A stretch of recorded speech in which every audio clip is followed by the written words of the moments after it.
This is Consumer Friend.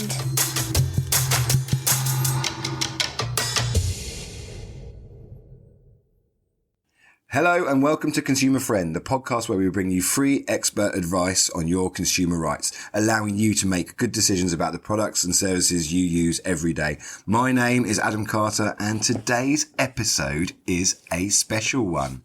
We are celebrating our 1 year anniversary as a business and we wanted to take this opportunity to share our story with you, not in an overindulgent way, but just an opportunity to talk I didn't get that brief. just to talk to you about us.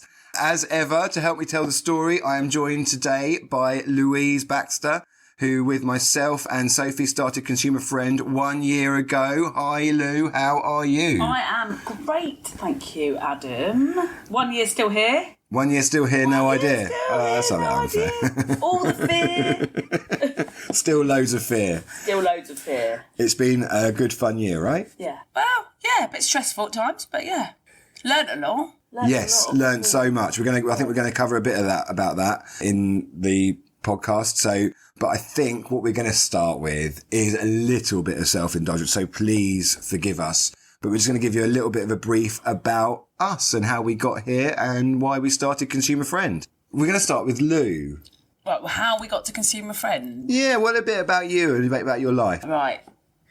Been a trading standards officer for 21 years now. Okay. As I covered before, that means I'm a stalwart, which I then had to Google to find out what that meant. Did a law degree, wanted to do something law, started work with trading standards, was doing that because it was better money than temping with a view to going back to Australia because they drank beer in the office in the afternoon on a Friday. I liked the job, met a boy, got married, had kids, stayed in trading standards. Basically what happened, really got passionate about scams, consumer education, trying to teach people about their rights, and then started this with you last year. And Consumer Friend was born. It was born like a baby. I think it's probably apt to say that you have some slight ADHD tendencies. And therefore you're kind of flicking from one thing to the other and you're always excited about new stuff and you always want to go for new stuff. So my counsellor said, you know you've got ADHD, don't you? I was like, but it's a superpower. It means I never get bored.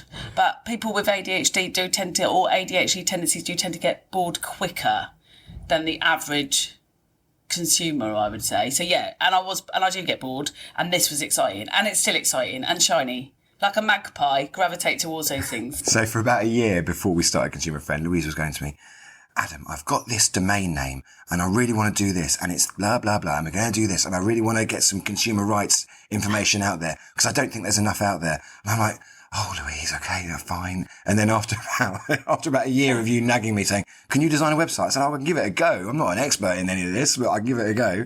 And he's like, yeah, let's do it. And then we all sat down one day and we went, you know what? Let's bloody go for it. We did. Yeah, in the kitchen, didn't we? Yeah, me and Soph at that point decided to just take it and do it.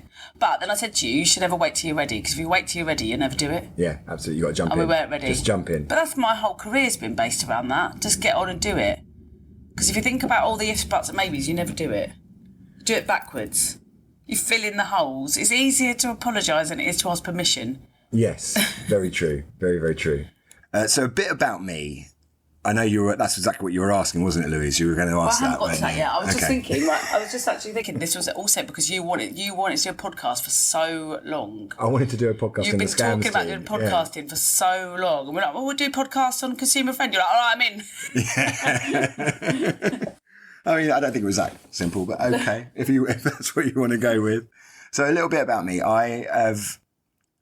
I was quite a lazy teenager and a lazy person in my 20s. I ended up coming out of university and going into retail, worked for a few retail outlets, went to Sainsbury's, ended up going to Esso, and then in 2015 I bought a couple of petrol stations.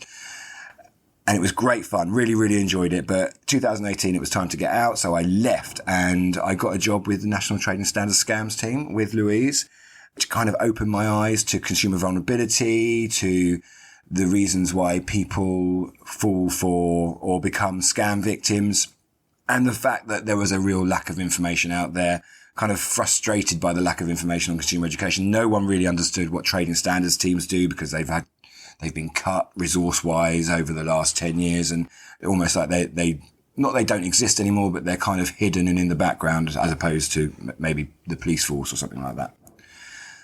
That's when Louise started going on about Consumer Friend and the fact that we need to get some more fun information out there. So that's what we did. And a year ago today, we started Consumer Friend. I think we need to input a little happy birthday, the Stevie Wonder, happy birthday to you.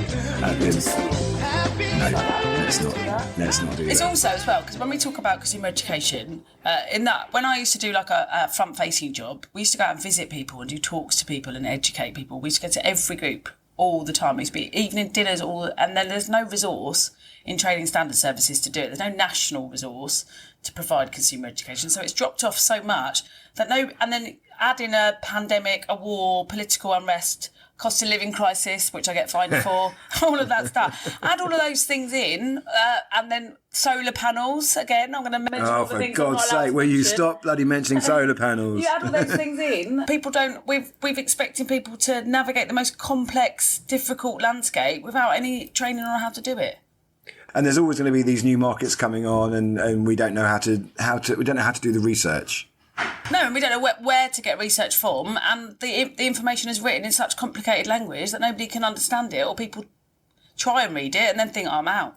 So that's what we decided to do. We decided to make clear, fun, always fun information. Always fun. If it's not fun, we're not going to do it. No. Clear, fun information. We do it through these podcasts, do it through the website, do it through social media. Got a few funny TikToks out there to try and make it a bit interesting and talking about people's rights when they're buying stuff. And we work with big partners like Trustmark, and we're trying to get other partners on board. Obviously, we work with as many trading standard services as we possibly can to try and get them to push the messages out there. But it's about, we want to get it to young people, really. We're not young anymore, sadly. No. What would you reckon is the most fun part of the last year? The cartoon. That was the most fun part. The cartoon was great. With the slight impression of muscle. There is a cartoon out there on fake, unsafe cosmetics. It's on YouTube. Just search Consumer Friend on YouTube and you will be able to watch it. We had lots of fun making it. We did. And do you know what? I went into Bert's careers day to talk about what I do for my job and showed snippets of the cartoon. Bert is your son? Bert is my son. He was mortified and didn't talk to me for like 2 days. But I showed them some snips of the cartoon and they all went home and told all of their mums about it, because all of their mums then texted me saying what they'd learned around not buying unsafe cosmetics and not putting wee on their face. Not putting wee on their face. We got our Facebook ad thing got restricted because of the miracle cures section. We had a small snippet talking about miracle cures. Don't believe all the miracle cures. And I think the automated Facebook Thought it was a scam. Algorithm, whatever it's called, thought it was a scam, that we were actually promoting this miracle cure rather than actually talking about the fact that you shouldn't believe the miracle cures. But hopefully that'll be all sorted. Hopefully. Well, hopefully. For me, the highlights is when we get direct contact from consumers and we get to actually help real people. I like that. And especially because my mum has been making me support all of her friends with all of their consumer problems for the last 20 years off the back of the fact that she paid for me to go to university. So still dining out on the fact of that. So it's nice to actually help real people. It's nice to get the cosmetics campaign in the cartoon landed with a lot of different people, and it was the right target audience, because sometimes I think at the minute we're hitting the people that know what their rights are. We want to hit the people that don't. You don't, and it's really hard to make that land, because you don't need to know what you don't need to know until you need to know it. Yeah, no one wants to fix their TV until it's broken. Exactly. Or no one wants to know how to fix their TV until it's broken. Exactly. What's been the most stressful moment in the last year? You messing up the messing up the Google Drive and moving us to Microsoft, and me having to try and work out how to use a whole new computer system. This is where marketplace vulnerability comes in. You don't access that market very often, or you're doing it for the first time. I just click buttons in the hope that something will start working. I've I was quite silly. I should have cancelled something that he shouldn't have cancelled, which then meant that we've moved all of our system, which is fine. I thought we don't need that. Well, it turns out we did. Turns out we really did. And then now I've had to learn a whole new system. And it's like a challenge because if I ask Adam, he treats me like I don't know what I'm doing. So I Google it for hours on end before I then have to go, Adam, can you just show me how to use it? It's just Microsoft stuff. It's just Word and Excel and PowerPoint. You should be able to do that. But you haven't got... Your ADHD tendencies aren't as bad as mine. So you can watch a 4-minute video on how to do something. I have to sit down and really make myself concentrate to do that. And when actually you could just do it for me. Or show me how to do it. If you show me, I'm much better at being shown how to do something. But I'm learning it as well. I'm trying to figure it out as well. You're very tech clever. The most fun part for me... it's definitely doing the podcast. I absolutely love doing the podcast. It's what I've wanted to do for ages. I love doing that. Working with you, obviously. I was getting to that. A lot of fun. Obviously, got to be the best bit. And learning so much new stuff. I've learned so much over the last year. I've created that website. I've done the podcast editing, as good as that is. I do apologise to all those for some of the sound problems that I've had. It's been painful.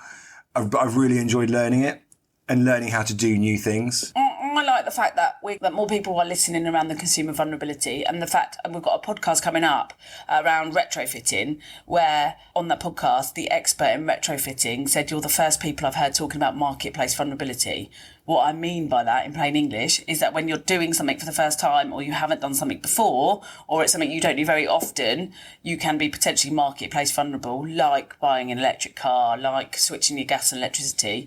And actually it's raising the profile of those things. So it's almost like we get to shout about really good things whilst having loads of fun. And taking the mickey out of you, that's fun. And the fact that Tom and friends found us funny. They found us funny. 2 other people found us funny, so that was a winner. What about getting accredited from NHQB? That was really good, really good. So we've been accredited by the New Homes Quality Board to deliver training for consumer vulnerability, which has opened so many doors for us, and we're very grateful to New Homes Quality Board for that happening. So if there's businesses out there that want training on consumer vulnerability, talking about situational vulnerability, marketplace vulnerability, we are the team to do it. Please get in touch. Just go onto our website and contact us form is there. Your itchy beard was another highlight for me. Your itchy beard. Last time we got filmed, I decided to use some Just for Men, and I had a bit of a reaction to it, and I spent a week itching. And actually, it was quite painful and horrible, to be honest. That made it funnier, to be honest. Some of it has been hard. Like some of the podcasts, we've come away going, what did we actually talk about for 28 minutes? And then you go away, you edit it, and then I listen to it, and I'm like, oh, actually, that's not too bad. It's all in the edit. It's all in the edit. Some of the subjects that we're trying to talk about are quite dry. Yes. So we're trying to make, dry consumer topics that might not be relatable to you, and not just getting people to listen, I don't think my mum actually does listen, which is my wife hasn't listened to a single one. My wife. Hannah doesn't listen to my wife. Neither does Jay. Is that Borat? Neither does Jay. Jay doesn't listen to it either. Why? Unless I nag him. Like, come on, Hannah, you need to support me here. She goes, no. My sister's not even listened to it. She goes, I do support you. I like everything on Instagram. I know. Jason does the same. They're both doing all the liking and sharing on socials. They're not actually listening to the podcast. But we have got podcast listeners all over the world. We've got podcast listeners in Thailand, Guatemala. We've got loads in the USA. South Africa was another one I saw. There seems to be some in the Far East as well.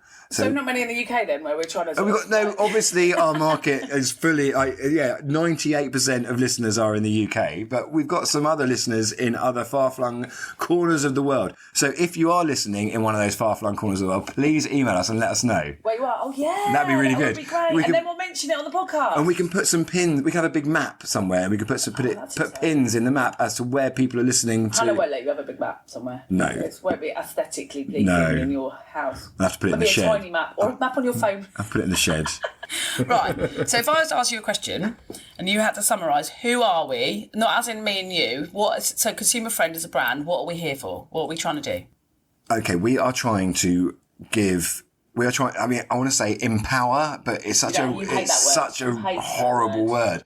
We want to educate people on their rights when they're making decisions in the marketplace. What from as little as buying a piece of plastic crap on Amazon for £1.50 up to buying I'm going to say a yacht, but what I probably mean is a new home. I just bought a £2.98 comb on Amazon. Yeah, it will last 3 seconds. Anyway, well, it's a comb. What am I going to do with a comb? I'm not going to be able to break a comb. Yeah, okay, fine. But you know what I mean? So, but we want people to understand what they can actually do if anything goes wrong and the reasons why they're buying that product, and kind of do the research, try and figure out what is the best deal for them.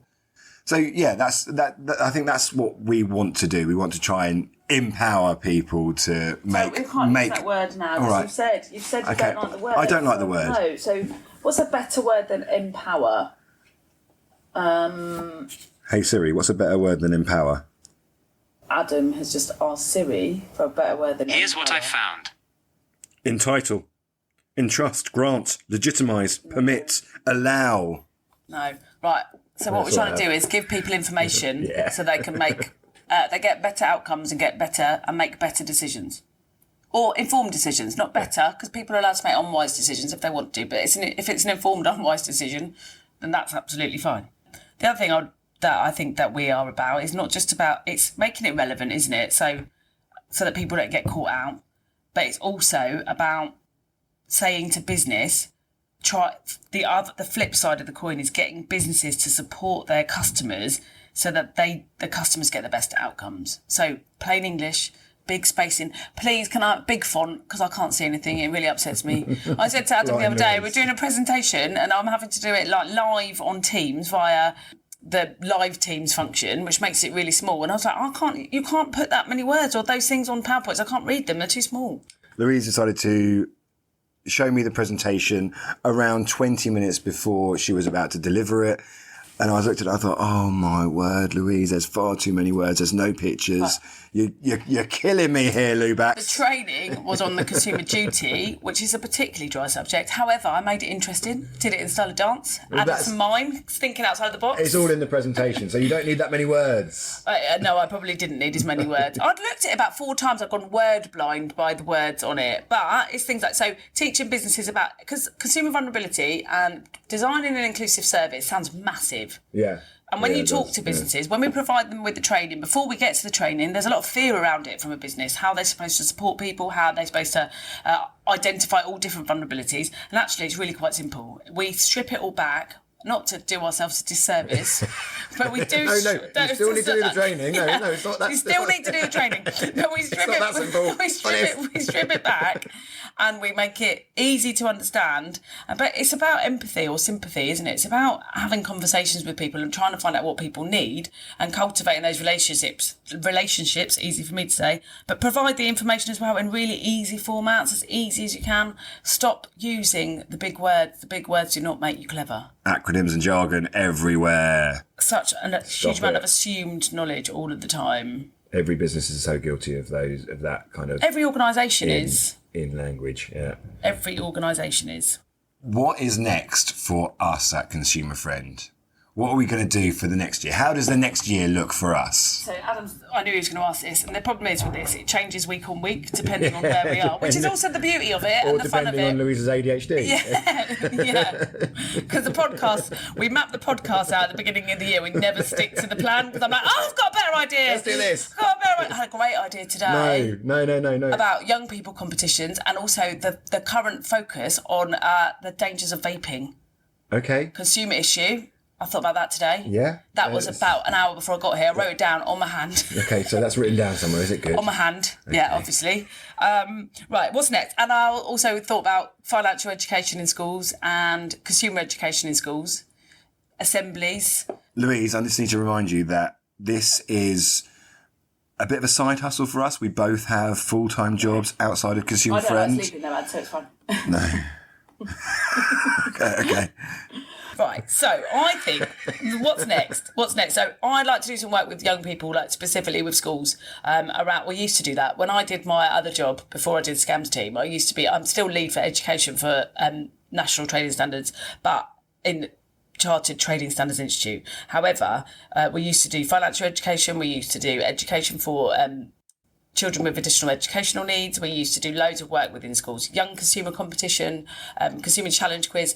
I'd like to see consumer education back into schools. It's on the curriculum. We've just got to land it in the right way. I'd like us to see us developing assemblies, teaching plans, video snippets for schools, all of the more cartoons.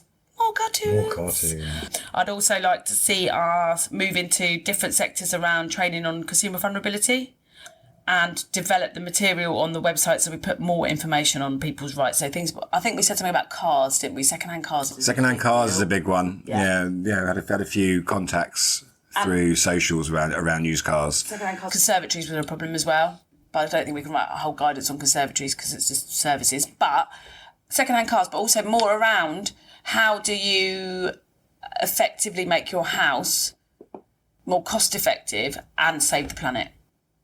I've up to over 50 trees I've saved now with my solars. Yeah, 50. Adam, take a moment. 50 trees. I think the retrofit thing is going to be huge. I really want to do a lot more around retrofitting and making your home more energy efficient, making that language easier to understand, letting people know that it's not that hard to start their journey around retrofitting. You can do really simple things. It's like so, and like you're. In fact, I say retrofitting. I'm really annoyed that we have that word. It's all about making your home more energy efficient. I don't know why they didn't use something like smart homes. I know that sounds a bit... It's a company, isn't it? Well, I don't...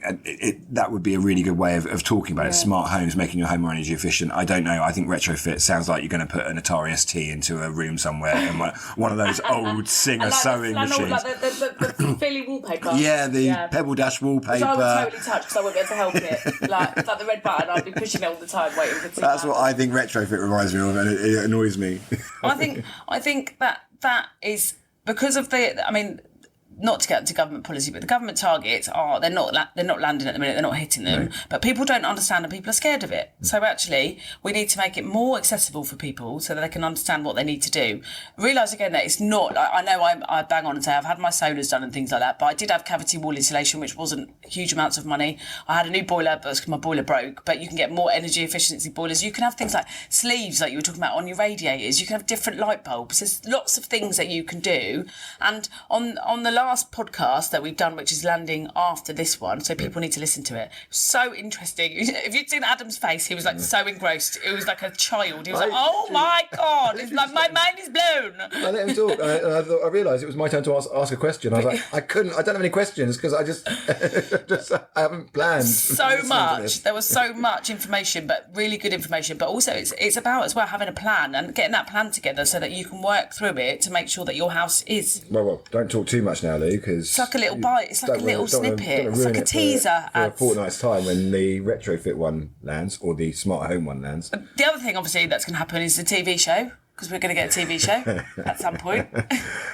Okay. You made me sit in a specific seat today because you said this way we sit like Ant and Dec. And which one am I? The little one. You're going to be Ant sitting on that side. But Ant's because you've got bigger. A big forehead. You've got a massive forehead. Your forehead's ginormous. Look at cartoon Adam, it's ginormous.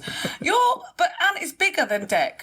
Yeah, you're right. You should really be Dec. Yeah. We've messed it all up. We should be. I can't get that right, Adam. We should be the other way around.